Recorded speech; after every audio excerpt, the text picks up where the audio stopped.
اس منظر کو سوچ سکتے ہیں کہ عمار بن یاسر کو باندھا ہوا ہے اور ان کی والدہ سمیہ کو سامنے دو ٹانگوں سے مختلف اونٹوں کے ساتھ باندھا گیا اور مخالف سمت میں بھگائے گئے اور جسم کے دو ٹکڑے کر دیے. میں تو کہتا ہوں کہ یہ تو انسان اپنی قبر تک سین نہیں بھلا سکتا جس کی آنکھوں کے سامنے یہ سین ہو جائے. والد کو قتل کر دیا گیا, ایک دن میں ماں باپ چھین لیے, اور اتنا سٹرونگ قبائلی سسٹم میں بانڈ ہوتا تھا, اور بچہ بھی اکلوتا. اسلام کے پہلے شہداء ہیں حضرت عمار کے والدین.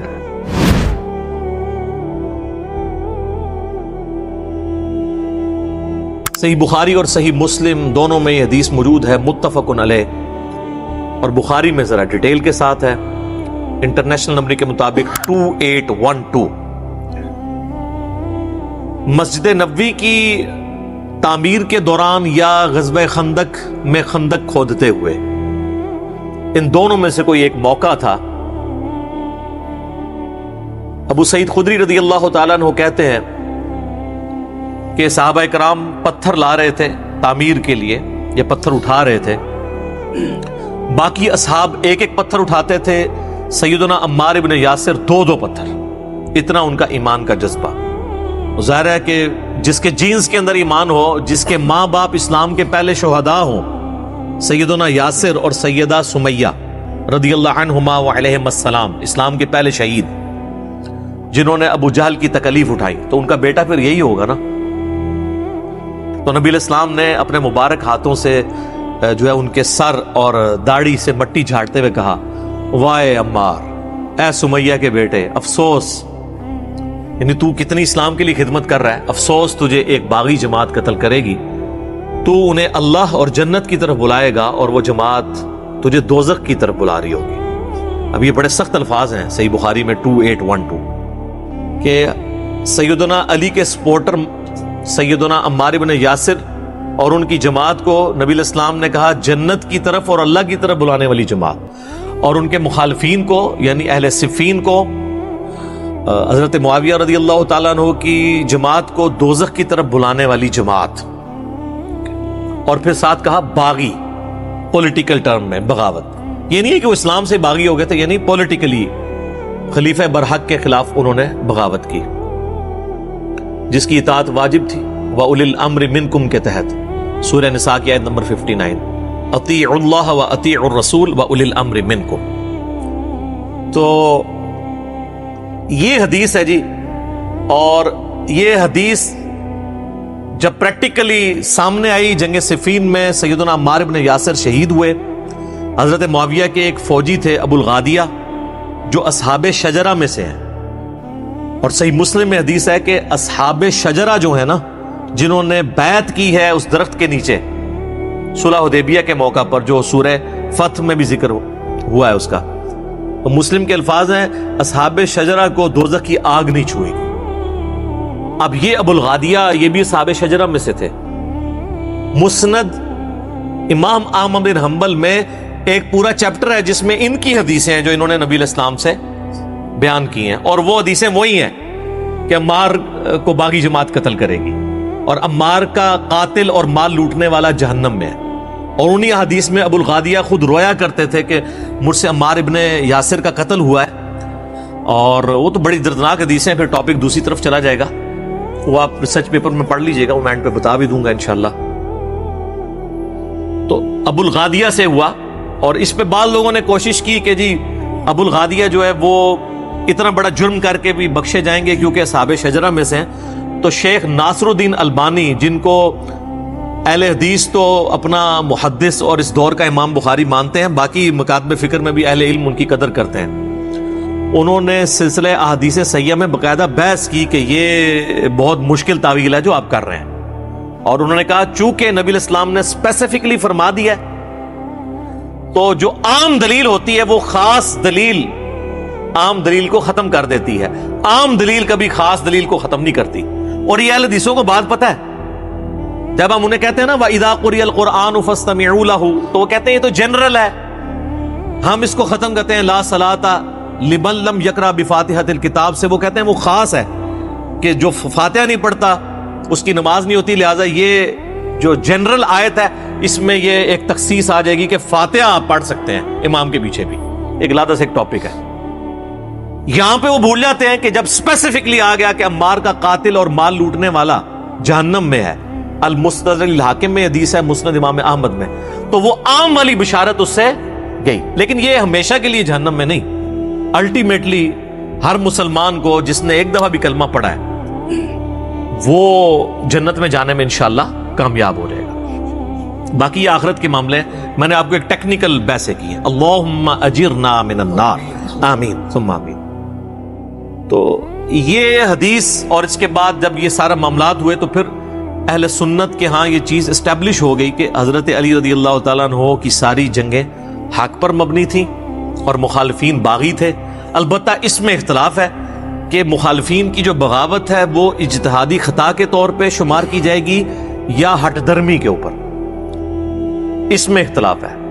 پھر اس میں بھی ایک جز کے اوپر اتفاق ہے کہ جو اہل جمل ہیں یعنی سیدہ عائشہ، سیدنا طلحہ، سیدنا زبیر رضی اللہ عنہم اجمعین وعلیہم السلام اجمعین، چونکہ انہوں نے اپنی اس غلطی سے رجوع کر لیا تھا بعد میں اور شرمسار تھے، لہٰذا ان کی غلطی کو اجتہادی غلطی کے طور پہ ایکسیپٹ کیا جائے گا اس حوالے سے کہ اللہ تعالیٰ معاف فرمانے والا ہے. اور مولا علی نے بھی ان کو معاف کر دیا. وہ المستدرک الحاکم میں، المصنف ابن ابی شیبہ میں اور کئی کتابوں میں، سنن الکبریٰ للنسائی کے اندر حدیث موجود ہے کہ مولا علی نے کہا کہ میں اللہ سے امید کرتا ہوں، یہ سورۃ الحجر کے اندر جو آیت ہے کہ اہل ایمان آمنے سامنے بیٹھے ہوئے ہوں گے جنت میں تختوں کے اوپر، اور اللہ تعالیٰ ان کے دلوں سے میل دور کر دے گا اور وہ جنت میں پہنچ جائیں گے. میں اللہ سے امید کرتا ہوں کہ یہ بشارت میرے طلحہ، زبیر اور عثمان بن عفان کے لیے رضی اللہ عنہم اجمعین کے ہمارے دلوں میں جو ایک دوسرے کے بارے میں چیز آ گئی ہے وہ اللہ تعالیٰ دور کر دے گا. لیکن جہاں تک تعلق ہے حضرت معاویہ رضی اللہ تعالیٰ عنہ کا، ان کو حضرت علی نے معاف نہیں کیا، اس لیے کہ وہ حضرت علی کی زندگی میں بھی اپنی اس خطا کے اوپر قائم رہے اور اس کے بعد 20 سال زندہ رہے اور مرتے دم تک انہوں نے رجوع نہیں کیا. اسی لیے سیدنا علی نے ان کے بارے میں ڈیفرنٹ ایٹیچیوڈ رکھا.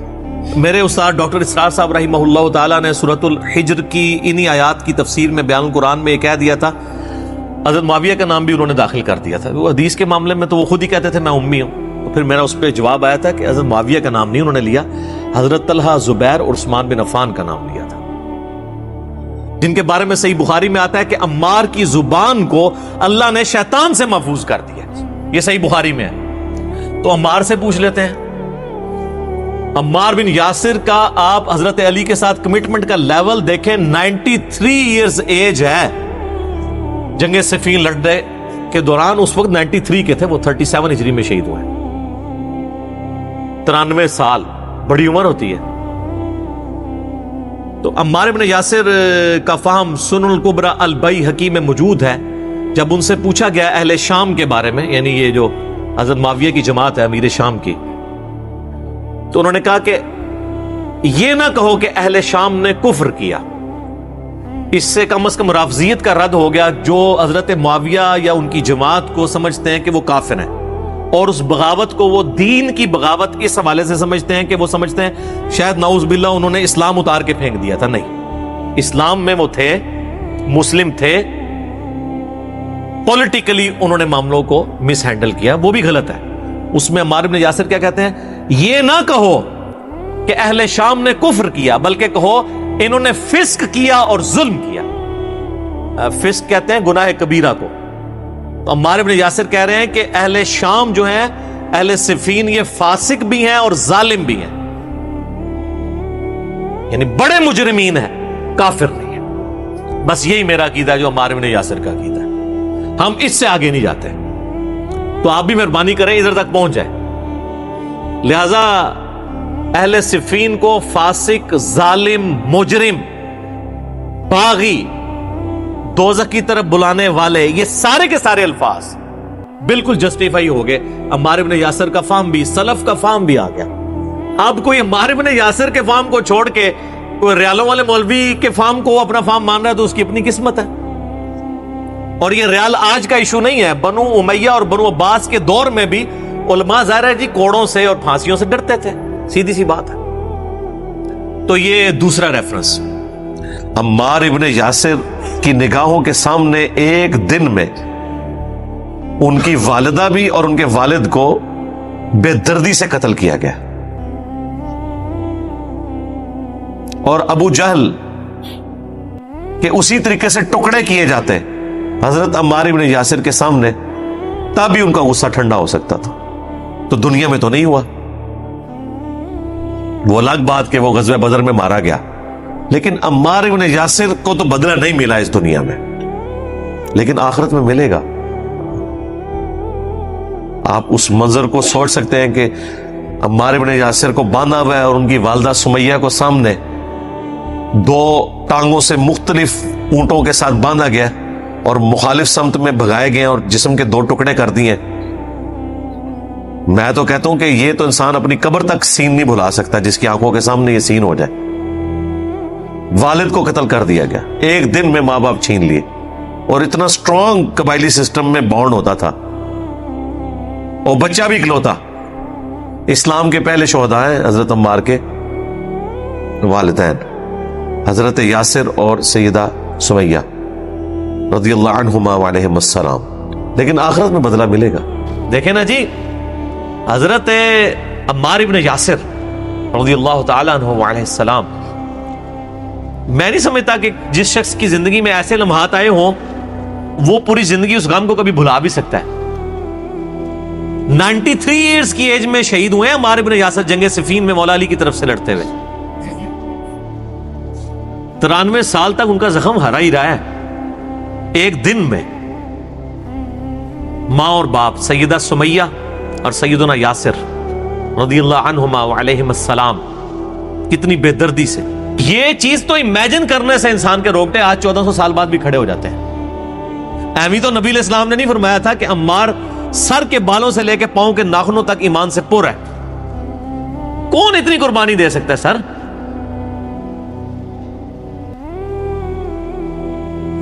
اب جو عمار ابن یاسر ہیں انہوں نے تو اپنے ماں باپ کے دشمنوں کا انجام تو اپنے سامنے غزوہ بدر میں دیکھ لیا، لیکن سیدہ سمیہ نے تو اپنے قاتل کا انجام نہیں دیکھا نا، نہ سیدنا یاسر نے. اور پھر دنیا میں تو ابو جہل ایک دفعہ ہی قتل ہوا نا، 2 بندوں کو مارنے کے سبب اور کئی اور مسلمانوں کو اذیت دینے کے سبب.